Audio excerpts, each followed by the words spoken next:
As the introduction goes, my name is Manju, and like a good journalist, I did one thing before I came here, which was to Google. You know how all good journalists Google. And I tried to see some funny one-liners about entrepreneurs. Guess what? I didn't get even one. And I tried funny one-liners about journalists, and I found 36. Anyway, I'm glad I'm a journalist on this side of the fence, and it gives me a good opportunity to grill the ladies, all three power women. So I presume that there are a lot of male entrepreneurs here, yes? Can we have the hands up? Super. So there's some bad news coming up for you. Yes.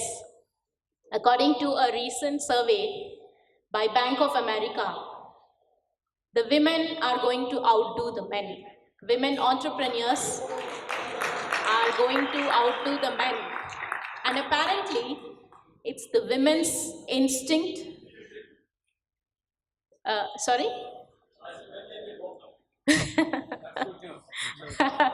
Of course, I'm hoping that it's not a competition, but everybody is going to work together. But that was a piece of good news. And here we have 3 women entrepreneurs. Some of them are not really entrepreneurs, but are incubating startups and working in that sector. So today the topic is how women entrepreneurs are shaping a new India of future. Now, is this a statement? Is this a fact? Is this a question? Or is it a topic for debate? So I ask these women, let's start with Nandita Sethi. Ma'am, could you say whether, do you think this is a statement? Do you think this is a fact? Are women and entrepreneurs already shaping the new future of India? Are we yet to get there? What is your take on this? Well, I think it is a fact. Okay. And I would like to believe so. Yeah. So, while we do still face issues of women entrepreneurship, which doesn't come so easily, I do think as I go to a lot of colleges, like Charan was saying, we also interact with a lot of student community. The younger generation is getting into more of not just a fancy like startup or becoming, but there are a lot of women who are already doing a lot of entrepreneurship right from home. But now what change I see is that with technology as an enabler, they are also coming out with wanting to scale up. So a lot of women entrepreneurship was like a status quo. It was just where it was. And from home, they used to do a lot of businesses. But if you look at small and medium enterprises, see people, especially those who are in technology-based things, a lot of women are wanting to be part of teams of startups. So you see a lot of girls in campuses. Yeah, and we have one women entrepreneur who's touching your 1 billion already, right? Right. Yes. Zilinga. So she's being celebrated as the first woman entrepreneur who is. Okay. Yeah, cool. That's that. Deepti, you are the founder of Women Energy. Yes. So do you think, Women Energy is like exclusively for women? There are no entry for men, I suppose. Not really. We appreciate the qualities of men and try to apply them for women. So do you think women really bring something extra to the table? Or maybe if you could give me one specific example. Yeah. I'll just give a simple example what happened here. We just moved chairs, right? We supported each other. So that's what happens with women. Women bring in things that are more intuitive, that are more value added, probably that which the other gender cannot really bring upon. What we endure across the biology makes the same principles be applied in the business. That's what I have personally observed. Okay. When I started Women Energy, it was like this. I moved chairs, made them sit in a circle and said, now start sharing energy. Okay. Give, receive and exchange. Right. I really found that impact through women. Be it a product or a service or a unique investor like her, they bring something which has not happened till that day in a unique way. In fact, a funny thing happened today when I was doing a research. I had a pen and a paper. So I wrote men entrepreneurs, ME, and I wrote women entrepreneurs, WE. So me and we. Yeah, it's obvious there.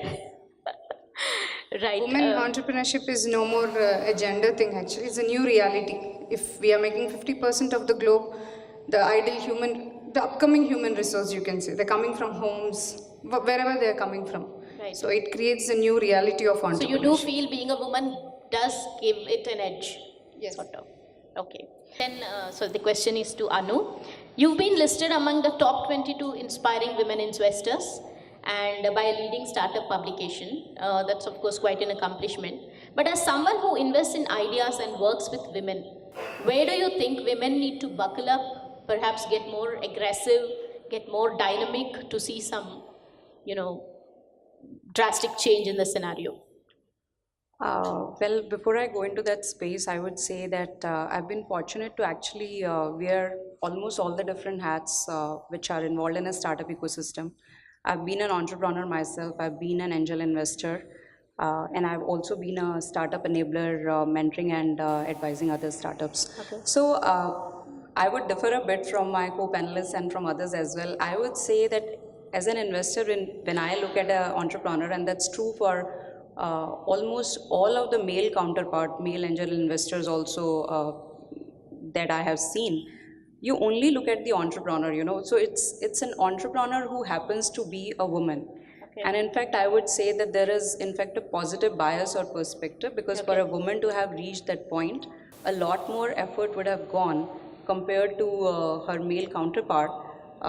So from that perspective, I'd say that it rather works in the favor of women. But coming back to the point, so whatever advice that I would give, I will say it will apply to all entrepreneurs. But through my experience, I have definitely noticed some patterns, and based on that, in particularly, I will say two advice for any entrepreneur, especially women entrepreneur. First is, think big. Okay. Have a bigger vision. Because this thing we have seen many times that entrepreneurs are limited by their vision. So many of these women entrepreneurs who work on some good concepts end up being like small enterprises or small businesses. Limited to a smaller one. Limited. And second thing I would say that, bask in your glory. By which I mean to say that focus on your strengths. Do not waste your life proving to others, validating yourself that you're good at this or you're not so bad at that. Do not waste your energy on your weaknesses. You can always hire complementary skills. You can always find people who can do things which you are not so good at. So build on your strengths. That will be my second advice. All right, super. Can we talk about, how can we get more participation? You said it's quite a bright scenario right now. But what can, I'm presuming that there are some, campus experts, people who are into academics.